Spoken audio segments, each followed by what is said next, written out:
자, 오늘도 새롭게 하루를 시작하는 모든 성도들에게 하나님의 은혜와 평강이 충만하기를 축복합니다.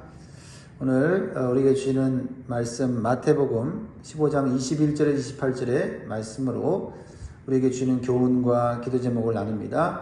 오늘 기도 제목 같이 한번 따라 하십니다. 절망적인 상황이 내 믿음이 증명되는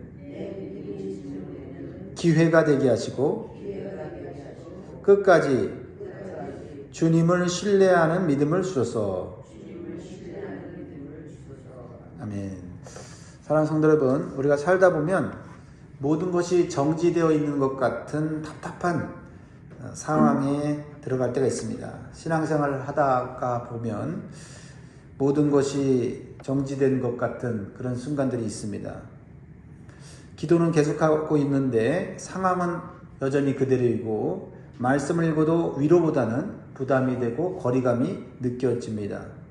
다른 사람들의 은혜로운 간증은 더 자주 들리는데 내 삶은 변화도 없고 멈춰 있는 그런 순간이 있습니다. 그때 마음속에 이런 생각이 들어옵니다. 나는 하나님 밖에 있는 사람인가? 라고 하는 소외감이 들 수 있다라는 것입니다. 오늘 본문에 등장하는 가나안 여인이 바로 그러한 소외된 자리에 있었던 사람이었습니다. 이 여인은 역사적으로도 종교적으로도 사회적으로도 하나님 언약 밖에 있는 사람, 이방인이었습니다. 한마디로 하나님 앞에 나아올 자격이 없는 사람이었다라는 겁니다. 그러나 이 여인이 믿음으로 그 모든 것을 극복하고 예수님께 나아옵니다. 이 절망적인 상황에서 예수님 외에는 더 이상 소망이 없다고 믿었기 때문이에요. 이 여인에게는 귀신 들려 고통받는 딸이 있었습니다. 그러기에 더욱 주님 앞에 나와 간절히 간구하고 있는 것입니다. 그런데 놀랍게도 예수님은 이 가나안 여인의 믿음을 거절하는 것처럼 보입니다. 하지만 사실은 이 여인의 믿음이 얼마나 참되고 큰지를 세상에 드러내시려고 하는 것이었다는 것입니다. 그 과정 속에서 이 여인이 당하는 무시, 모욕, 이런 모든 것들을 믿음으로 이겨냄으로 말미암아 예수님이 받으시는 믿음, 예수님이 축복하시는 믿음이 무엇인지를 우리에게 가르쳐주고 있습니다. 이 사건은 단순한 치유 사건이 아니고요. 자격 없고 소외된 자가 어떻게 믿음으로 나아가 구원받고 회복되는지를 보여주는 놀라운 복음입니다. 첫 번째로 우리에게 주시는 교훈은요. 하나님은 침묵 속에서도 우리의 간구를 듣고 계신다라는 겁니다. 그 믿음이 좋은 믿음이에요. 21절, 22절을 보면 예수께서 거기서 나가사 두로와 시돈 지방으로 들어가시니 가나안 여자 하나가 그 지경에서 나와서 소리질러 이르되 주 다윗의 자손이요 나를 불쌍히 여기소서 내 딸이 흉악하게 귀신 들렸나이다 하되. 이 여인의 형편이 굉장히 절망적이고 불행하다는 것을 언뜻 우리가 알 수가 있습니다. 예수님은 유대 지역을 떠나서 두로와 시돈, 즉 이방 땅으로 가십니다. 당시 유대인들은 이 두로와 시돈을 부정하고 멀리해야 될 소외된 땅으로 여겼습니다. 하나님의 구원에서 멀어진 땅이라고 생각했지요. 그곳에서 가장 소외되고 불행한 여인이 등장하죠. 그 여인을 굳이 가나안 여인이라고 말합니다. 이 가나안 여인이라고 말하는 것은 역사적으로 가나안 족속들은 하나님의 심판을 받아 멸망당한 족속 아닙니까? 그 족속의 후예를 말하는 것입니다. 하나님의 구원에서 멀어진 그런 자들을 말하는 거죠. 그런데 놀랍게도 이 여인은 예수님을 메시아로 칭하면서 부릅니다. 어떻게 부릅니까? 주 다윗의 자손이요 라고 부르죠. 이것은 이스라엘 사람들도 고백하지 못했던 고백이에요. 주 다윗의 자손이요. 하나님이 보내신 구원자라는 뜻이죠. 이렇게 예수님을 부르는 믿음은요, 예수님을 단순한 문제 해결사가 아니라 구원자로 믿는 믿음이었다라는 겁니다. 그런데요, 예수님은 놀랍게도 침묵하십니다. 지금까지 예수님은 진실한 마음으로 예수님께 나오는 자를 거절하신 적이 없으십니다. 근데 예수님이 이 여인의 간구에 전혀 대답지 않으십니다. 23절 같이 보면 예수는 한 말씀도 대답하지 아니하시니 제자들이 와서 청하여 말하되 그 여자가 우리 뒤에서 소리를 지르오니 그를 보내소서. 간절히 부르짖지만 도와달라고 살려달라고 치료해달라고 부르짖지만 예수님은 한 말씀도 대답지 않습니다. 그 침묵이 얼마나 냉대하게 느껴질지 우리는 상상할 수가 있습니다. 우리는요, 이러한 상황이 되면 오해하고 낙심합니다. 하지만 예수님의 침묵이 그녀를 외면하는 것이 아니었다라는 것입니다. 오히려 이 여인의 믿음이 얼마나 좋은 믿음, 참된 믿음인 것을 드러내는 그러한 기회가 되었다라는 거죠. 그렇습니다. 하나님의 침묵은요, 무관심이 아니라 우리의 믿음을 드러내는 과정입니다. 우리가 믿음이 없는지 테스트하는 그러한 시간인 거지요. 부모가 아이의 걸음마를 돕기 위해서 잠시 손을 놓듯 하나님은 믿음이 자라도록 즉시 개입하지 않고 내버려 두실 때가 있습니다. 성장하도록 내버려 두시는 거지요. 언제까지 손을 잡고 걸을 수는 없는 것 아닙니까? 믿는 성도가 느끼는 가장 큰 시험은 고난이 아니라 하나님이 내 간절한 기도에도 침묵하는 것 같은 느낌이에요. 그러나 기도에도 변화가 없을 때 하나님은 떠난 것이 아니라 더 깊이 하나님을 믿고 신뢰하라고 하는 하나님의 초대인 줄 믿습니다. 한 아이가 수영을 배울 때 처음에는 부모가 옆에서 붙잡아주고 수영을 가르쳐줍니다. 그러나 어느 순간이 되면 어떻게 합니까? 그 아이의 몸에서 손을 뗍니다. 그때 아이는 부모가 떠났다고 생각하지만 사실은 오히려 더 관심 있게 그 아이를 지켜보고 있는 것입니다. 하나님의 침묵이 바로 그런 것입니다. 지금 여러분의 기도가 오래되었습니까? 그럴 때라도 포기하지 말고 주님 앞에 더 가까이 가십시오. 주님께 더 부르짖으십시오. 주님은 듣고 계십니다. 우리의 믿음이 얼마나 진실한지 간절한지 그것을 지금 보고 계시고 우리의 믿음을 키우고 계신다는 사실을 기억하시기를 주의 이름으로 축복합니다. 두 번째로 주시는 교훈은요, 하나님은 이해되지 않는 말씀으로 우리의 믿음을 자라게 하십니다. 자, 24절 같이 읽을까요? 이 간절한 여인의 부르짖음에 뭐라고 대답하십니까? 이제 대답하시는데요. 대답하는 그 말씀입니다. 시작. 예수께서 대답하여 이르시되 나는 이스라엘 집에 잃어버린 양 외에는 다른 데로 보내심을 받지 아니하였노라 하시니. 예수님은 침묵하시다가 드디어 말씀을 이 가나안 여인에게 하십니다. 그런데 이 여인에게 하시는 이 말씀은 이해가 되지 않는 말씀입니다. 이해가 되지 않는 말씀일 뿐만 아니라 오히려 상처가 되는 말씀이에요. 예수님께서 한계를 그으시고 차별하는 듯한 말씀을 하시는 겁니다. 그러나 사실 이 말씀은 차별하는 것이 아닙니다. 구원의 역사의 순서를 설명한 진리인 것입니다. 하나님은 아브라함을 부르시고 언약의 백성을 만드셔서 이스라엘 백성들을 하나님의 백성으로 만드셔서 하나님의 구원의 역사를 이루어 가십니다. 그리고 그들의 구원을 통해서 또한 이방인들에게 하나님의 구원을 이루시려고 하는 원대한 뜻을 갖고 계셨습니다. 그러나 예수님의 이 말씀은 이 여인에게, 특히 이방 여인의 입장에서 보면 나는 구원에서 제외된 존재처럼 느낄 수가 있다라는 것입니다. 그러나 이 여인은 예수님의 말씀이 다 이해되지 않아도 예수님을 온전히 신뢰하면서 계속해서 도와달라고 간구하고 있다라는 겁니다. 우리가 말씀을 다 이해해서 하나님을 믿으려고 하면 믿을 수가 없습니다.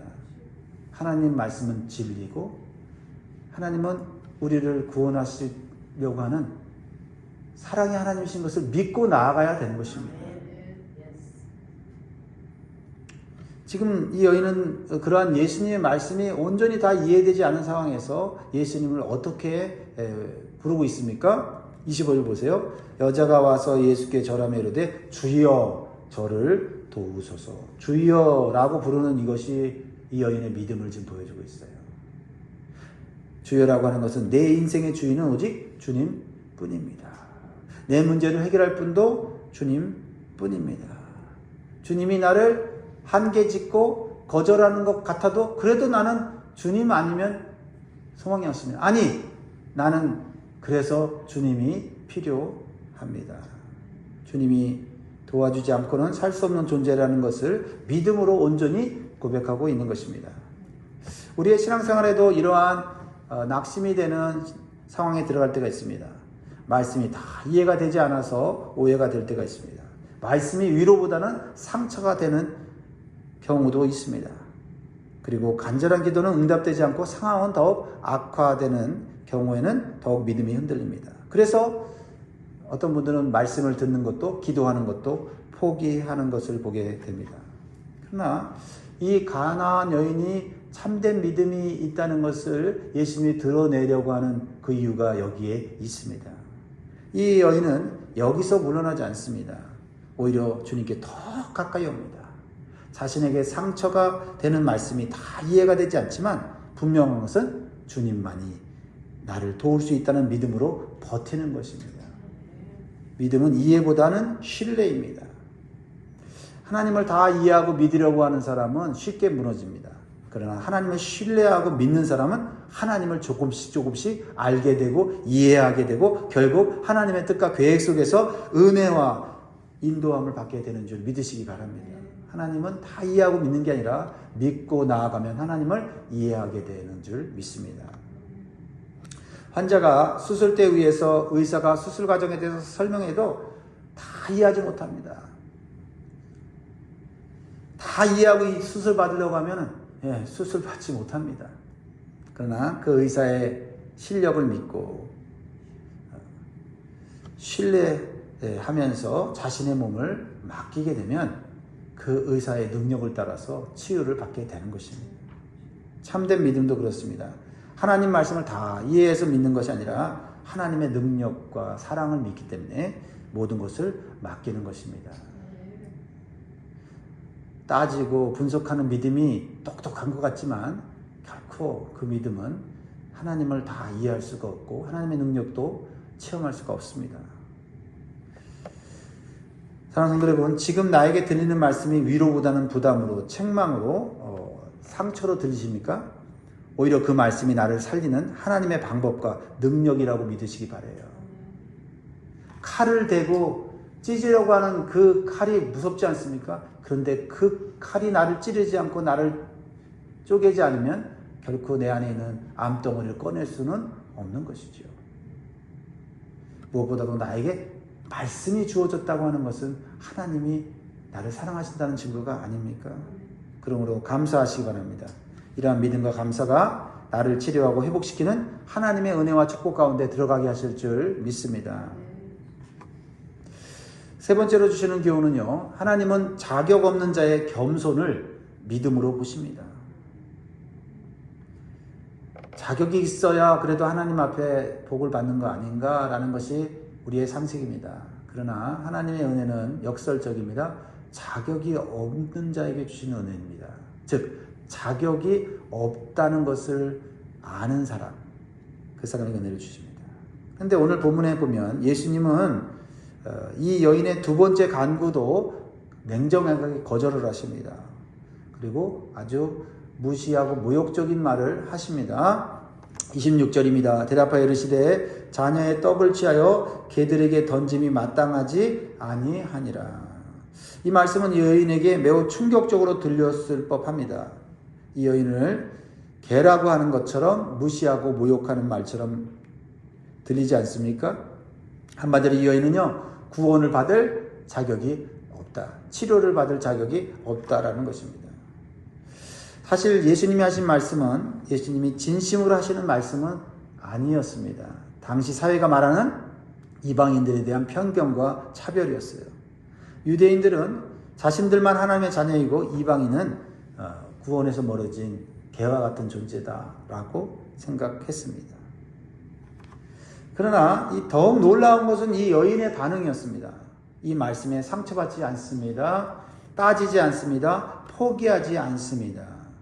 왜냐하면 자신은 자격이 없는 존재라는 것을 이미 알고 있었기 때문이에요. 그래서 이렇게 놀라운 믿음의 고백을 하게 되고요. 또 놀라운 기도를 하게 됩니다. 27절 같이 읽습니다. 시작. 여자가 이르되 주여 올소이다마는 개들도 제 주인의 상에서 떨어지는 부스러기를 먹나이다 하니. 주님, 저 개 같은 존재인 것 맞습니다. 자격이 없습니다. 그러나 주님은 은혜의 주인이십니다. 저에게 부스러기 같은 작은 은혜라도 부탁드립니다. 라고 하는 그러한 겸손의 믿음이 있었다라는 겁니다. 믿음의 핵심이 여기 있습니다. 믿음은 내가 이제 이 정도면 괜찮은 사람이지라고 확신하는 게 아니라 여전히 나는 하나님의 은혜와 긍휼을 필요로 하는 부족한 존재라는 것을 확신하는 것이 믿음입니다. 우리는 기도할 때 자주 이렇게 생각합니다. 내가 요즘 신앙이 괜찮은가? 기도받을 만큼 내가 잘 살았나? 하면서 우리의 기도가 힘이 꺾일 때가 있습니다. 그러나 복음은 반대로 말을 합니다. 나는 여전히 부족하지만 하나님의 은혜는 여전히 충만하시다 라는 믿음으로 기도하는 것입니다. 여러분 누가복음 15장의 탕자를 잘 알고 계시죠? 모든 것을 잃고 허랑방탕하여 절망한 상황에서 아버지의 집으로 돌아갈 때 이 탕자가 준비한 말 그 한마디가 그를 살렸습니다. 보니까 저는 아들 자격이 없습니다. 종으로 대해 주십시오.